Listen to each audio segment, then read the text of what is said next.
Wakenya we! Asanteni sana. Asanteni sana. Haya. Distinguished guests, ladies and gentlemen, fellow Kenyans,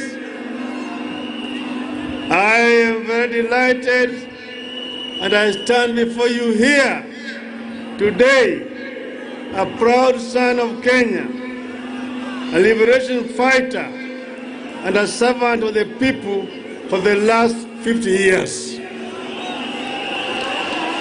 Today, I boldly declare that I am neither repentant nor regretful of my own experience in the fight for a liberated Kenya.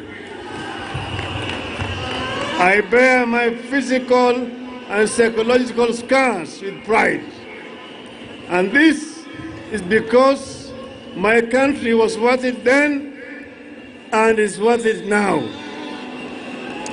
I bear scars of liberation with pride and embrace the blood, sweat, and tears they cost me. By the way, the tears from the torture chambers are still running, as you can tell from the handkerchief that never leaves my hand. For years, I was not allowed to speak with other inmates. In fact, for 60 straight years, I did not sleep on a bed. For months on end, I was either held incommunicado, in solitary confinement, or handcuffed and in transit to the next prison or detention camp. A relative died, including my beloved mother and my own brother, and I never got the chance to say goodbye. I would not wish this to torment upon anyone, not even my worst enemy. Together with my comrades who endured torture and survived those dark days of despair, we would never let Kenya degenerate down the road of terror. No, not on our watch, not on my watch. But there was a positive side to my story. It's about a friend, Alando, of legendary beauty, with brave heart of Luanda Magere. And this is the woman who stood by me when I was shunned by many.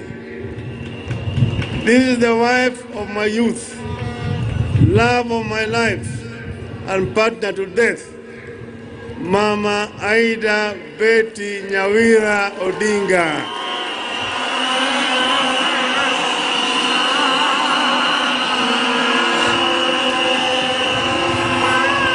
My comrades in arms, both alive and those who have fallen. I pay homage to those who have gone before us, the fallen heroes of the second liberation. These include Kenneth Nyindo Matiba and Charles Rubia. Many do not recall that I was detained at Community Maximum Prison on the same day with two compatriots on the 5th of July 1990 for demanding multipartyism. Other fallen compatriots include George Anyona, Jean-Marie Sirone, Martin Shikuku, Mukaru Nganga, Okioko Mbaka, and Wangari Maathai.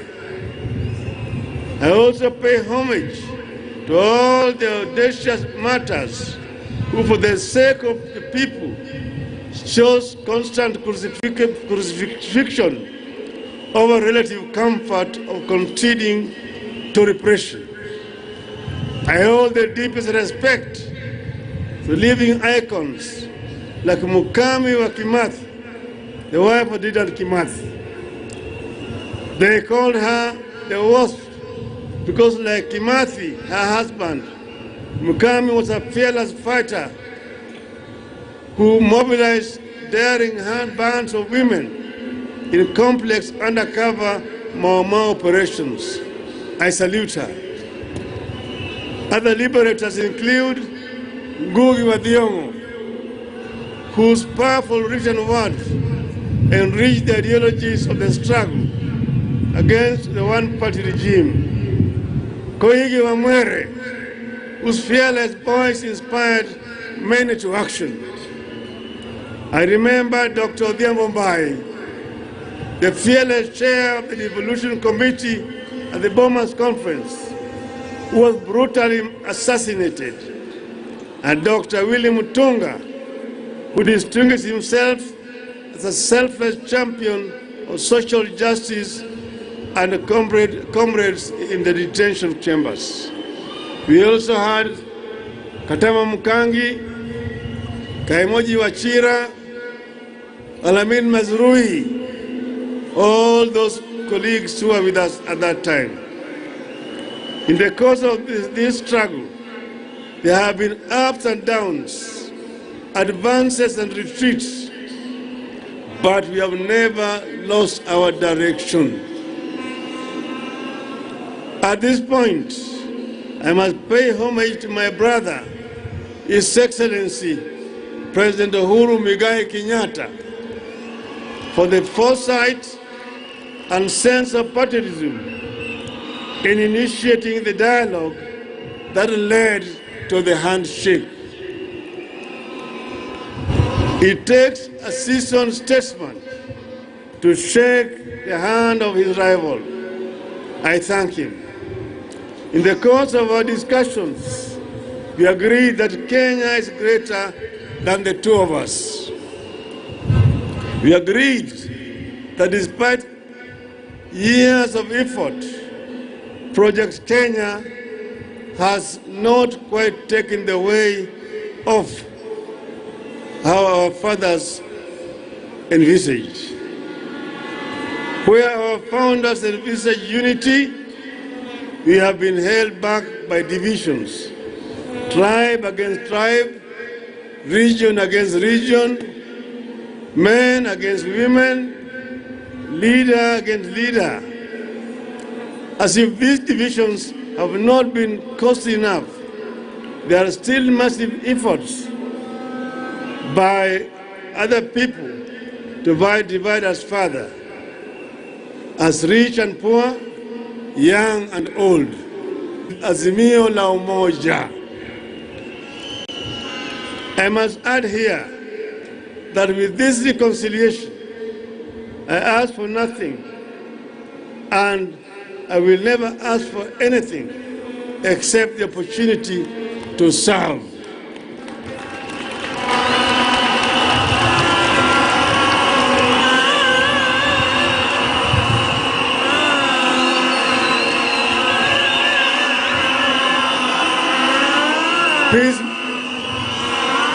Peacemaking is not a self-enriching enterprise. It is a calling from God. Blessed are the peacemakers, for they shall be called the children of God. Fellow countrymen, let me shift gears now to other stories. Those that I witnessed, listened to, and collected on my Azimio La Umoja tour of every corner of our greatest republic over the last 3 months. This meeting today, the culmination of the Azimio La Umoja journeys we have taken together. And you have already seen through the videos some of the issues that were raised during the consultations. Kenyans spoke from their hearts during the 15 Azimio La Umoja mammoth meetings. At the coast, wananchi reminded me that land issues remain a subject of pain. Many families long for the privilege of possessing family land that they can pass down to generations. They cried about the huge impact of the Standard Gauge Railway on their businesses. We traveled into the river North Rift, and there I listened to concerns of residents whose livelihoods are being destroyed by cartels in agriculture. People who import maize while farmers are stuck with their maize. They lamented the collapse of the dairy and tea sectors and the high cost of farm inputs. The communities of West Pokot County wondered where there was a West Pokot when there is no East Pokot. They asked to be identified specifically as a community in the national census with a code and their own development projects, and the creation of 2 more constituencies and 5 wards. I also spent time in the Mount Kenya, both west and east, and I can confirm to this congregation that if the mountain was smooth, it would be impossible to climb it. The mountain has to be bumpy for you to scale it. On this, I'm happy to note that I've reached very close to the peak. I've seen the Batian and the Lenana peaks, and the people have promised that we shall walk together to the promised land yonder, if I prove that I understand and shall address their concerns. Residents express concerns about the equitable distribution of development resources within the region and the proportional representation. They summarize it in the one call: 1 man, 1 shilling, 1 vote. And they want to earn more from their tea, coffee, pyrethrum, vegetables, potatoes, rice, and dairy. Nyanza complained about non-functioning and collapsed cotton, sugarcane, fishing, tobacco, tea, and soapstone industries, and the denial of economic opportunities for the region. In Turkana, the continuing challenge of general insecurity, poverty, drought, and famine were raised repeatedly. In the lower eastern, the local communities complained of a serious lack of water, recurring famine, and lack of economic opportunities. Northern Kenya felt profoundly let down by Nairobi. Their children are being denied identity cards by their own country. Education is collapsing due to insecurity, and livestock sector is severely threatened by drought and disease. I took note that while our people of Mount Kenya spoke of 1 man, 1 vote, 1 shilling, Northern Kenya spoke of 1 man, 1 kilometer, 1 shilling.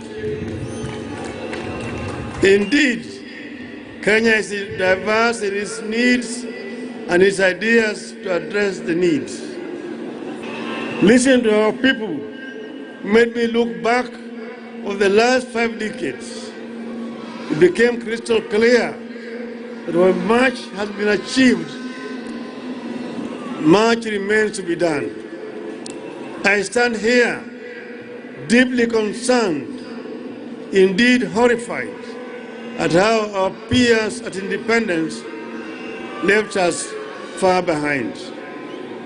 Nations like South Korea, Malaysia, and Singapore, with whom we were at the same level of development, in 1964 have largely vanquished us, and they have vanquished the extreme poverty.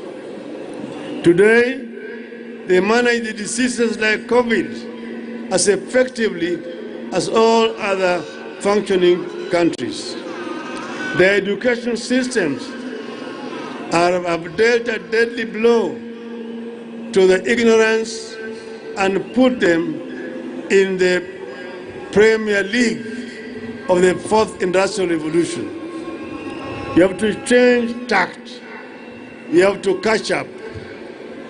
Fellow Kenyans, following the listening hours and to address the concerns that have emerged, we came up with a 10-point people's program as follows. Point number 1, inua jamii, pesa mfukoni. A nation's greatness is judged by how it treats its poor and vulnerable. Pesa mfukoni is a social protection program that will deliver 6,000 shillings per month to the 2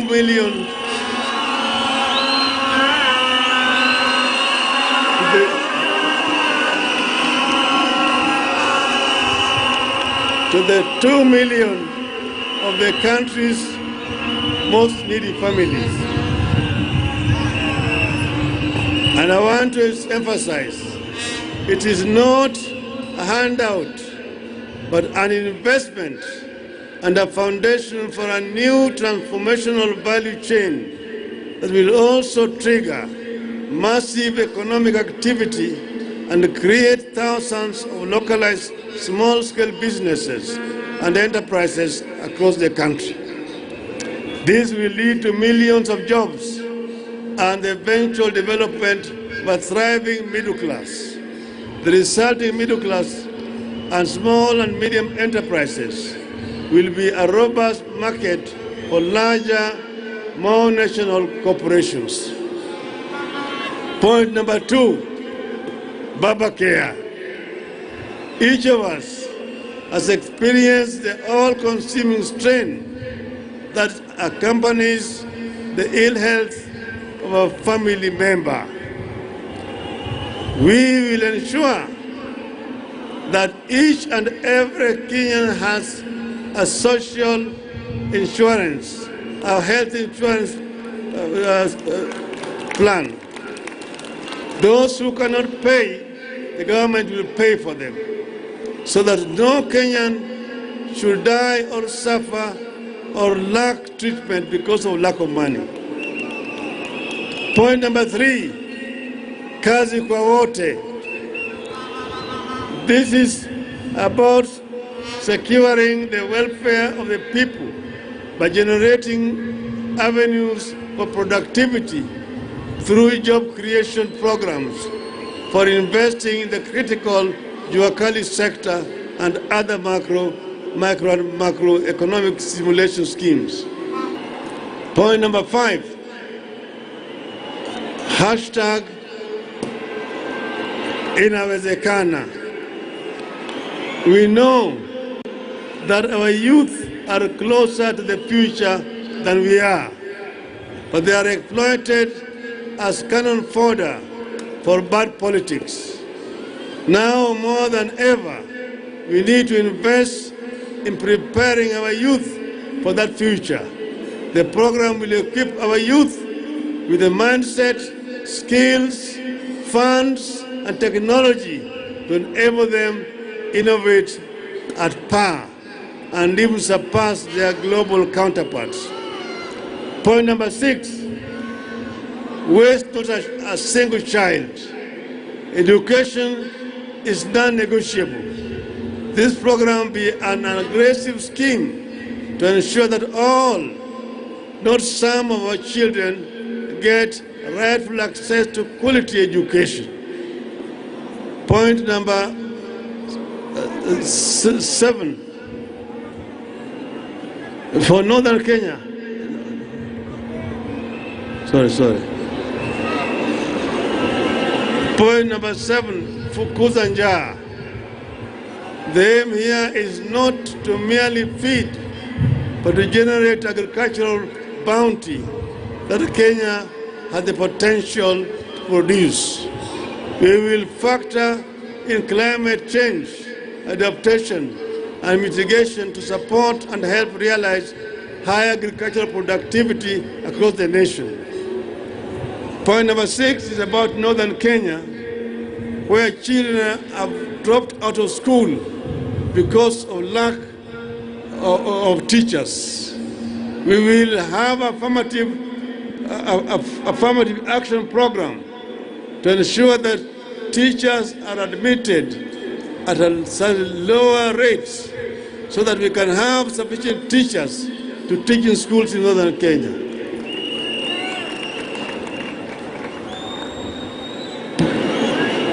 Point number 9, one county, one product. I firmly believe that the idea of devolution in Kenya has the transformative potential of rich mineral mines, abundant oil fields, and other traditional markets of our nation's affluence. One county, one product program is designed to be a launch pad to a Kenya which consumes its products, exports excess, and registers surpluses, no deficits. The national government will support materially and technically towards an ultimate vision where the 47 counties will begin industrializing at unstoppable rates. The 10th pillar of my vision has to do with the principles of administrative continuity. By continuity, I mean building and improving on the gains that have been made by the administrations that came before. Africa suffers a retrogressive mindset of starting afresh instead of advancing existing accomplishments. When one administration sets up something, the next knocks it down. This makes many countries in the continent stuck in a constant state of ignition, never making it to acceleration and takeoff. Kenya must not be a start-stop nation. This is a waste of time and resources and should not be entrenched in Kenyan political culture. For example, President Kenyatta's Linda Mama program could not have worked without the construction of health facilities and upgrading of transport networks that we undertook during the Grand Coalition government. The plan for a rapid bus transit system could not have been operationalized without the construction of the Thika and Mbagathi roads. The plan for the Lamu port dates back to 1972 when President Mwai Kibaki was finance minister. It took almost 50 years for it to be launched by Kibaki as president in 2012 as he was leaving office.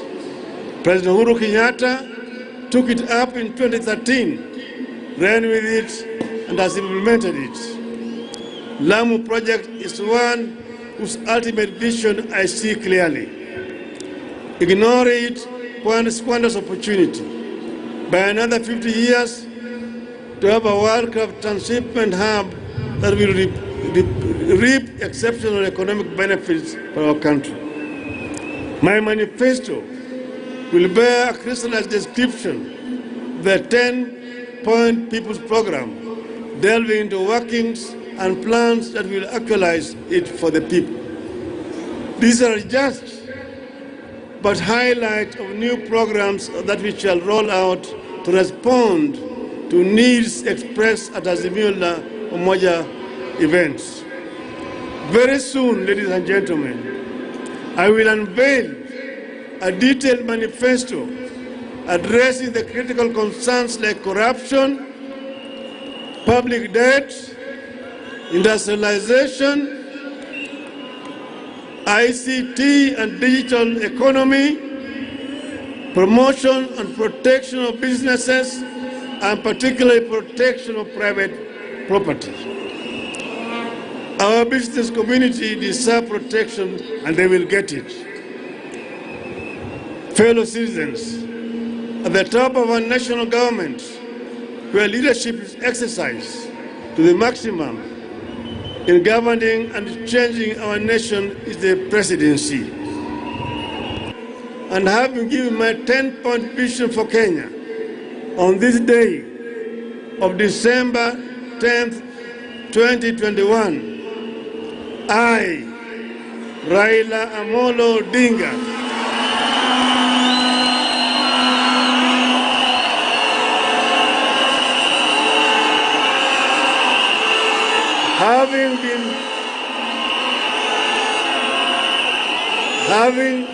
having been faithful and committed to building a national, democratic and progressive Kenya in our lifetime, having worked for many patriotic Kenyans to achieve this goal, I do hereby accept to present myself as a presidential candidate at the presidential elections on the 9th of August 2022, following the request and anonymous by President Azimio La Umoja.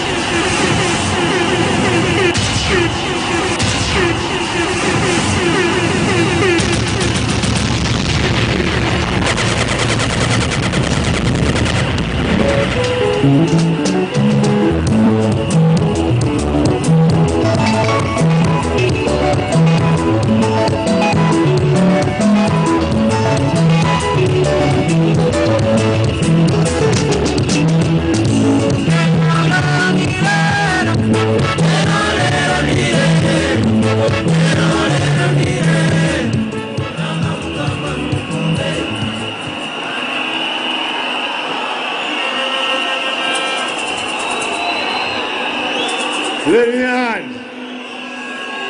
I'm not running for the president to oppose anyone, but to propose better policies. I'm in this race to mold one indivisible nation. I'm not at war with any personalities. I'm at war with ideologies that will lead this nation in the wrong direction. Ideologies that divide us instead of uniting us. Ideologies that put the personal above the national good. Now I want you to listen to me. Vijana mpo? Vijana hoye! Wacha nimalize kwa Kiswahili. Mimi natoa shukrani kwenu nyote kwa kufika siku ya leo kwa wingi kwa hii sherehe yetu ya leo.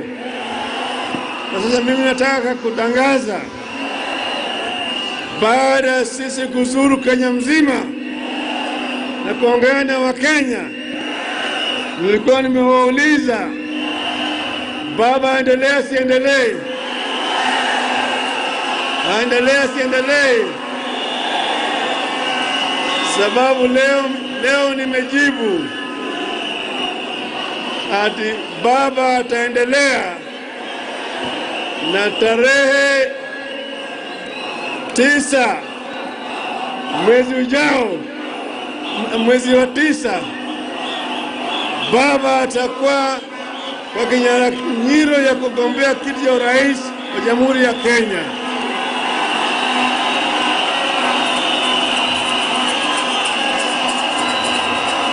Vijana wewe! Wewe! Lakini vile mimi nasema, baada ya kuzunguka kila mahali, tulikubaliana na ndugu yangu Uhuru Kenyatta tutaleta Wakenya pamoja, na kuna vitu vitano. Moja inaitwa utu, pili ni undugu, tatu ni umoja, nne ni usawa, tano ni uzalishaji. Haya yote yalikuunganisha pamoja na kitu kinaitwa Azimio la Umoja. Kwa hivyo nataka lend my ears. Ngojeni kidogo vijana. Ngojeni kidogo vijana. Vijana wewe. Vijana wewe. Vijana wewe. Natangaza kuanzia leo Azimio la Umoja itakuwa Azimio la Umoja Movement, na itakuwa ni mseto. It will be a coalition. Azimio la Umoja Movement. Na nikisema azimio mnasema inawezekana. Azimio la Umoja. Azimio. Azimio. Azimio. Leo tuko na hereby launch Azimio la Umoja Movement.